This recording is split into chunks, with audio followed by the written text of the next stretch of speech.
birds and see the sun. Side by side our fears are done. All the good times just begun. Okay, so we got some khao ji, which is a sticky rice wrapped in a bamboo leaf, and we put that over charcoal and grilled it. So now it looks something like that, and this is a local breakfast. So,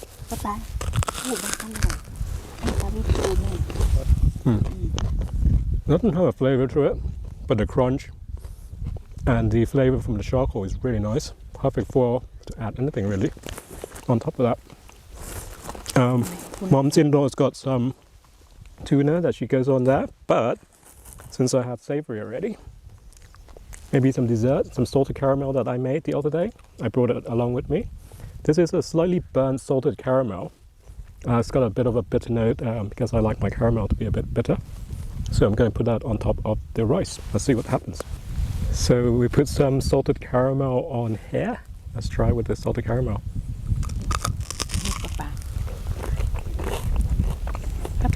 It actually works. The caramel with the dense toasty rice, absolutely delicious. And a bit of the charcoal flavor there as well. Wow, nice, not bad, especially the caramel that I made. Okay. We know what we have, let's hold on tight. Found what we're looking for in life. Call us crazy, but things are finally right. With you and I, the future is bright.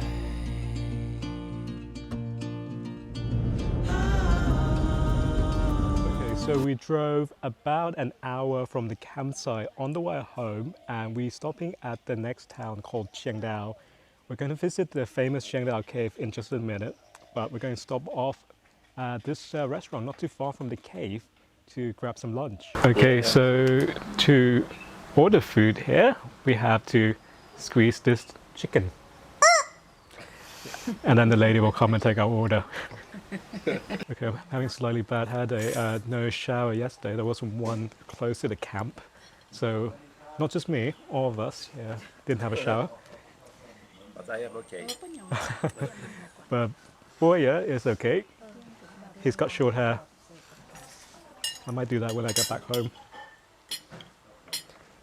Okay, we got the, this is the brown rice, shorter and fatter grains. Usually this is grown up in the mountains as opposed to the one you find in the flatlands. Very aromatic. Got a bit more of a chew than the long grain brown rice you find in the flatlands. And then we have the tom yum soup right here. We got the nam kon, which is with milk. You can order the tom yum in two versions, nam sai, the clear broth, or the nam kon with the milk added.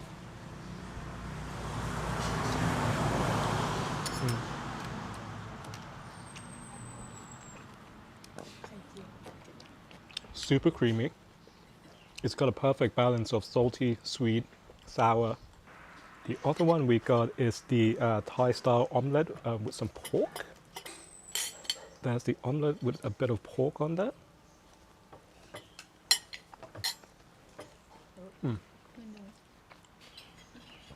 The minced pork has a really nice fatty, meaty texture.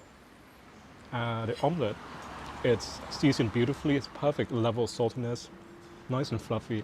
Perfect pairing to go with the short grain rice. The next one that we got is pork stir fried in holy basil, and let's try it.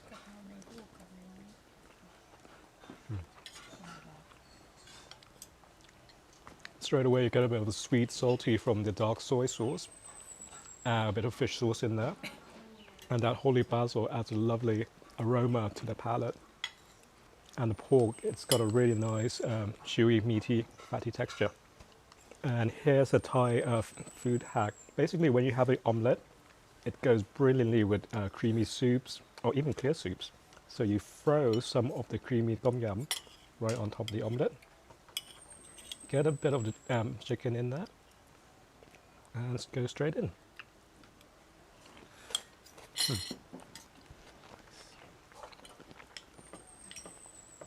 Going after that with some rice. Perfect pairing. Have to try that one. It's really delicious. Okay, the next one is the classic spring roll. We dip this. We dip this into the sweet chili sauce, and we go straight in.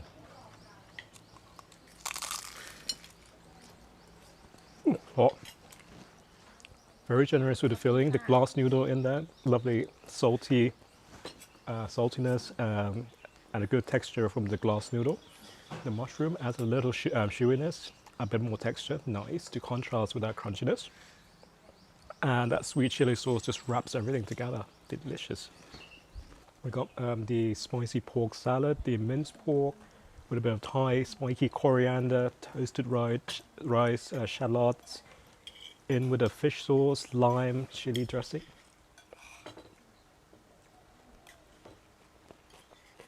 And spring onion as well. It's nice that they didn't make it super sweet. It's got a perfect level of saltiness and sourness to this spicy pork salad. In Thai, this is called Kway Teow Pad Si Ew. Pad Si Ew means stir-fried in soy sauce, or in this case, to give it that color, it's dark soy sauce.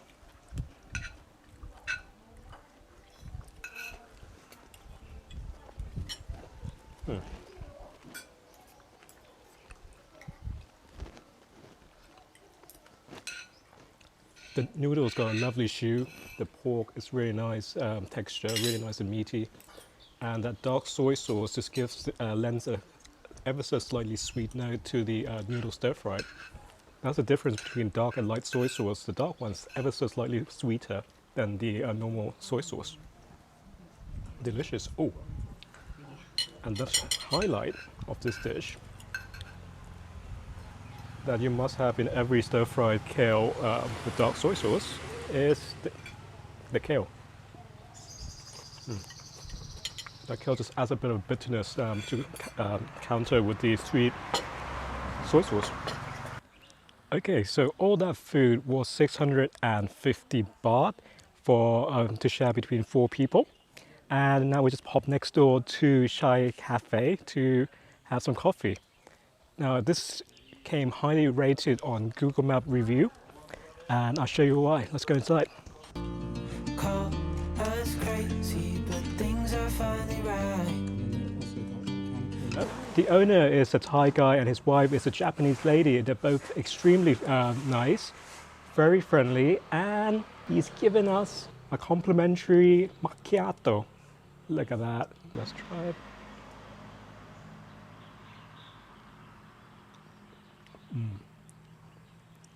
That's much better. The bitterness and also the dark roast coffee really shines through. Complements with that creamy milk. It's delicious. I really like this dark roast. Confirmed by the wife, it's perfect coffee. Okay, so just talk to the owner. Apparently the macchiato, they made it Thai style, so it's 50% coffee and 50% milk. They also have a secret recipe called Chai's Latte, which is made in the basically 80% coffee and 80% coffee and 20% milk. Just before I get into it, there's a bit of a story. So the owner, he's been told by an Italian, right? Yeah. So he's been told by an Italian, and basically the Italian chef told him to do it properly. It's got to be 80% and then about 20% of the milk into the coffee. But the Thai clientele, they kind of prefer a 50-50 mix. So he only reserved this kind of special menu for the hardcore coffee fan. So when you come here, if you really love your coffee, make sure you ask for Chai's Latte. I'm waffling on a bit too long. Let's just go ahead and try it.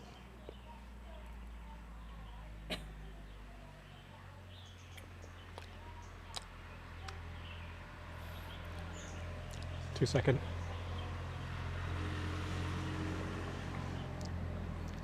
Another 2 seconds.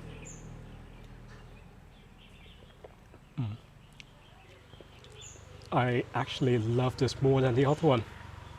Love this deep bitterness of the coffee. It really shines through here in this latte.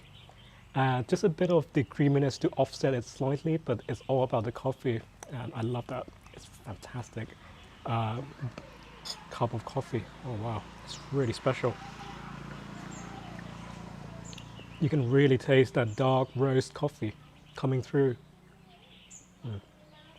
Perfect. If you're a fan of dark roast and you like latte, give this a try. So my family's just talking to Kun Chai, and we've been talking to him for a while now, but his passion and dedication to the craft of making coffee is absolutely incredible.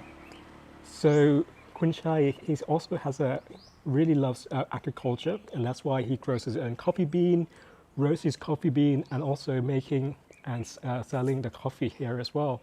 It's just an incredible story to see how his coffee business came to be, and most importantly, his passion, love and care that goes into each cup of the coffee. I mean, the attention of details. For example, when the customer orders Americano and if they want a side of milk, he doesn't add cold milk.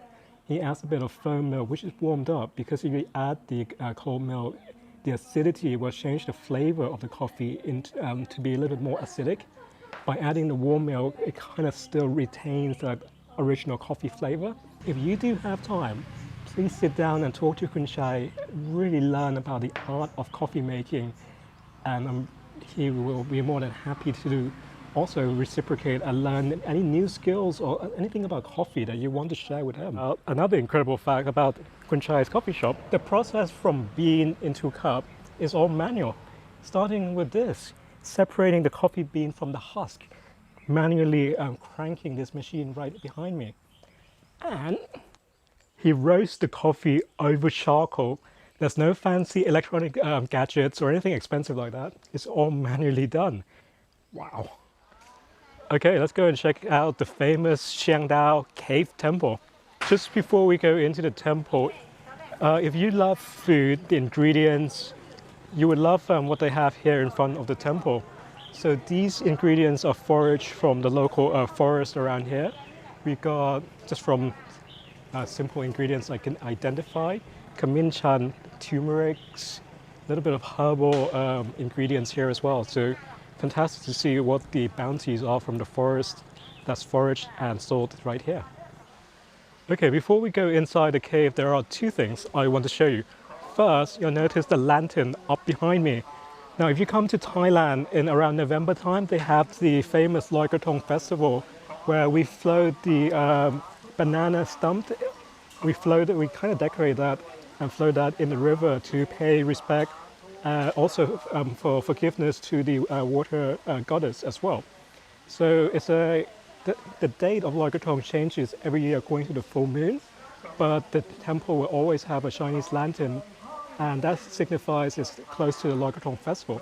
The second feature is we have the Chinese astrology, birth sign astrology here as well. And it's just really according to the year that you are born, you are assigned the specific animal that goes along with your birth year. So for example, mine is Bima Seng because I was born in 1989, and that corresponded to Bima Seng, or the year of the snake. That's mine. So we just paid the entrance fee, 40 baht for foreigners and 20 baht for Thais. They nearly charged me foreigner rate for some weird reason, but I got away by convincing them that I'm Thai. Going into the cave. Apparently it's 360 meters, and I'm just speaking a little bit quiet, just paying my respect to the Buddha and the holy relics in here. Okay, so there's a fork back there, and you get two options. If you go left, it's 750 meters guided tour. So you pay 200 baht for the guide, and that comes with, and they also carry a lamp with them, and they'll take you around the darker, unlit part of the cave. It's a 750 meters loop, but we went straight on the lit part of the cave, and it does go quite a long way in. Okay, that is interesting. As we get further inside the cave, there's more water coming from a stalagmite. Still not sure what the difference between those two are, but in the wise word of Hagrid from the first Harry Potter book, one has an M in it. That's all I know. Reached the end of the lit path of the cave. Well, not the end, but I don't want to pay the 5,000 baht fine if I continue on. And crucially, I don't want to get lost as well. It does go a little bit further inside, and it's staggering how massive the cave is. Okay, and we finished with the cave tour. And yes, we didn't do the 200 baht guided tour. As my stepdad-in-law adequately puts it, it's pretty much the same thing as you would find in the lit path part of the cave. And so yeah, and especially we couldn't really see much as well, so I don't think it's going to be worth it for us to do the 750 meter loop, and the lit path of the cave does go quite a long way back, and we saw quite a lot of spectacular features already, so that's enough for us. And now it's an hour drive back home. We're not going to stop anywhere else really. I think everyone's tired and in desperate need of a shower. We didn't have one last night, of course. So we're going to head home and shower up, and that's it for this video. Thank you so much for watching. Please remember to click subscribe, and I'll see you in the next video.